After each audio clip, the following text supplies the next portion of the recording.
करने वाले हैं recruitment and assignment centre direct recruitment for the post of scientist P in DRDO 167 vacancy, जिसकी आपको पता होगी क्लोजिंग डेट है जुलाई 10 2020।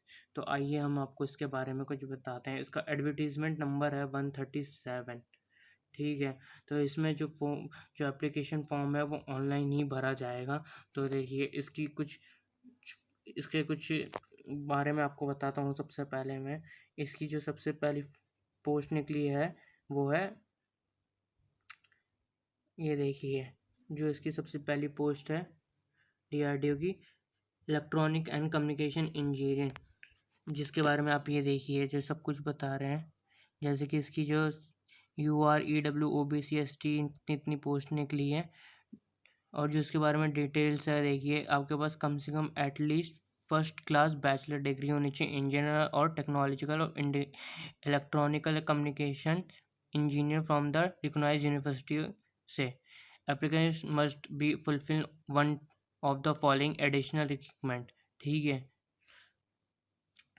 मिनिमम आपके पास 80% एग्रीगेट मार्क्स होने चाहिए EQ डिग्री में, वो भी इंडियन इंस्टीट्यूट से होने थे, IIT और NIT से। इसके जो सब्जेक्ट होंगे वो देखिए ये हैं, जैसे ही होना चाहिए electric and communication engineer, electronic engineer, electronic and computer engineer, electronic and control engineer, electronic and communication system engineer, electronic and instrument engineer, electronic and telecommunication engineer, industrial electronical engineer, telecommunication engineer, tele information tech, applied electronic and instrument engineer, electronic with communication engineer, radio physics electronic engineer, electronic engineer. जैसे आपने देखा कि यहाँ पे जो इसकी आखिरी post होगी वो सब ऐसी ही होंगी। जो इसकी अगली पोस्ट के बारे में हम जो बात करने वाले हैं वो है मैकेनिकल इंजीनियर, जिसकी 14/3/10/5 इतनी इतनी पोस्टें निकली हैं। इसकी जो क्वालिफिकेशन होगी वो भी वही होगी, फर्स्ट क्लास बैचलर डिग्री होनी चाहिए engineer and technological and mechanical engineer from the recognised मतलब उस एक इंडिया के एक अच्छे खास एक इंडिया से वो रिकॉग्नाइज्ड होना चाहिए, वो आपका कॉलेज जो उसमें होना चाहिए। इसके लिए आपके पास जो सब्जेक्ट होना चाहिए वो होना चाहिए mechanical engineer, mechanical and auto engineer, mechanical and producing engineer. जो इसकी जो तीसरी पोस्ट है वो कंप्यूटर साइंस एंड इंजीनियर है, जिसके लिए आपके पास भी बैचलर डिग्री होनी चाहिए। इसके सब्जेक्ट होंगे वो मैं आपको दिखा देता हूँ वो क्या क्या है। देखिए ये इसके सब्जेक्ट है computer science and engineer technology, दूसरा है computer engineer and engineer technology, computer science engineer infotech, computer science and system engineer, software engineer, computer science and automation engineer tech, information technology, computer science technology and information engineer tech, computer and communication engineer, computer networking, ये इसके subject थे। तो आइए अब हम इसकी अगली post के बारे में बात करते हैं। देखिए जिसकी अगली पोस्ट है पार्ट में इलेक्ट्रॉनिकल इंजीनियर है, जिसमें ये सारी इतनी इतनी सीटें हैं। जैसे UR में 5 है, OBC में 4, SC में 2, ST में 1 और टोटल 12 सीट है। जिसकी क्वालिफिकेशन है वो भी वही है कि आपके पास फर्स्ट क्लास बैचलर डिग्री होनी चाहिए इंजीनियर और technology in electronical engineer from the recognised board से। ये इसके सारे सब्जेक्ट हैं जो कि आप देख रहे होंगे। Electronic engineer, electronic power system engineer, electronic power engineer, power electronical engineer, ये सारे। जिसकी अगली 5वीं पोस्ट जो है वो है material science and engineer, material engineer. ये देखिए ये इसकी क्वालिफिकेशन होगी, जो आपके पास फर्स्ट क्लास बैचलर डिग्री होनी चाहिए, वो भी रिकॉग्नाइज बोर्ड से। ये इसके सब्जेक्ट हैं, आपने देख लिया होगा।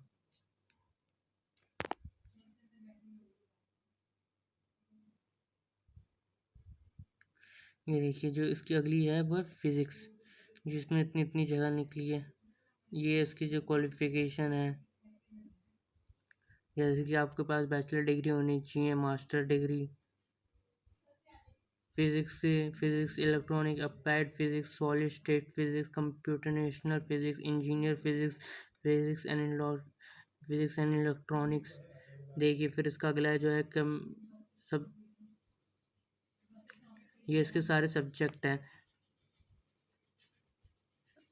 अच्छा, फिर ये देखिए जो केमिस्ट्री हुई, केमिकल इंजीनियर हुआ, ये सारी इसकी वैकेंसी हैं, इतनी इतनी निकली हुई हैं, ये देख लीजिए आप। फिर ये देखिए इसके सारे सब्जेक्ट हैं जो आप ध्यान से देख रहे होंगे। ये फिर इसके लिए मैथमेटिक्स के लिए इतनी इतनी जगह निकली हुई है, ये देखिए।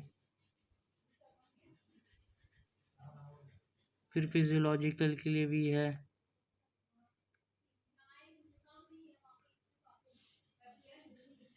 ये देखिए, अब मैं आपको बताता हूँ। ये जैसे कि ये 3 पार्ट में होगी, जैसे कि पार्ट 1, पार्ट 2, पार्ट 3 कैटेगरी में होंगे। ये देखिए, अगर आपको दिख रहा होगा तो देखिए, जो पार्ट 1 है, candidate should be process the qualification along with a valid GATE 2018-19 2020 qualification होना चाहिए उसका। ठीक है, ये सब उसकी ये है।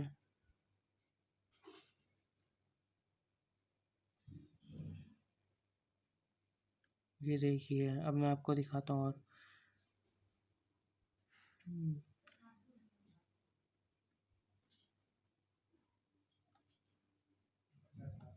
अब मैं आपको थोड़ा इसके बारे में बताता हूँ, आपको इसमें क्या क्या चाहिए होगा। जैसे कि एज लिमिट क्या होना चाहिए, देखिए ये एज लिमिट के बारे में इसमें बताया है। जैसे कि आपकी एज नॉट एक्सटेंड 28 साल से ज़्यादा, ओबीसी हो तो, नॉन क्रीमी लेयर हो तो 31 साल तक चल जाएगी, एससी एसटी हो तो 33 साल तक चल। रिलैक्सेशन मतलब आपकी जो छूट मिलेगी वो अप टू 10 ईयर तक है, वो भी पीडब्ल्यूडी के लिए।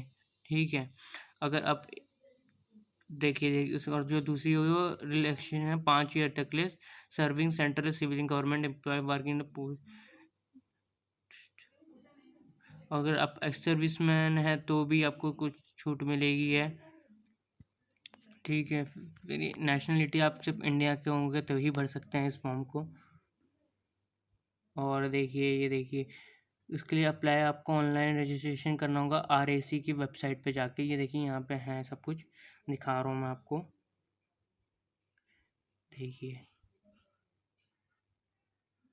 ये देखिए, ये जो इसकी जो आप ये जो दिखा रहा हूँ मैं, आप ये डिस्क्रिप्शन में जाके इसकी बाकी चीज़ें पढ़ सकते हैं। मैं आपको अभी सिर्फ इसकी मेन मेन चीज़ें ही बताऊँगा जो कि मुझे लगता है आपको बतानी चाहिए।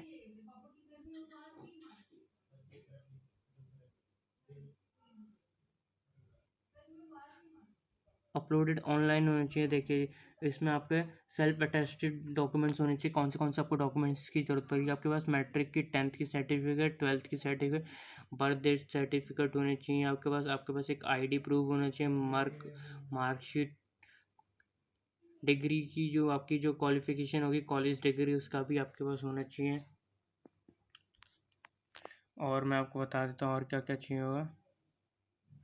और ये देखिए यहाँ पे, अब यहाँ पे पता चलेगा और इसके बारे में थोड़ा। ये देखिए, आपके पास recent passport size colour photo होनी चाहिए, वो भी 30 KB से 110x140 पिक्सल की होनी चाहिए। Scan sample of candidate signature होना चाहिए, मतलब आपके पास एक स्कैन सिग्नेचर भी होना चाहिए।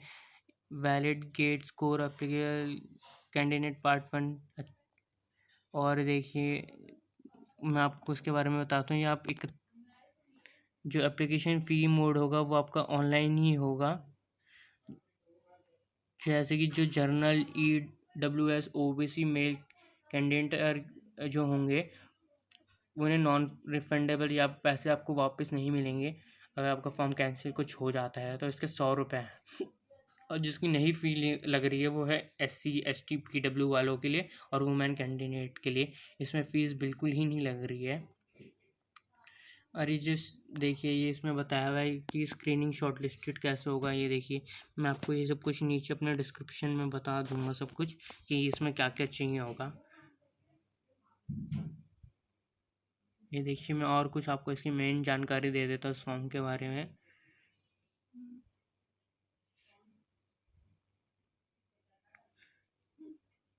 सिलेक्शन, इसमें सिलेक्शन प्रोसेस होगा। ये सब कुछ है इसमें, मैं आपको दिखा रहा हूँ। जैसे कि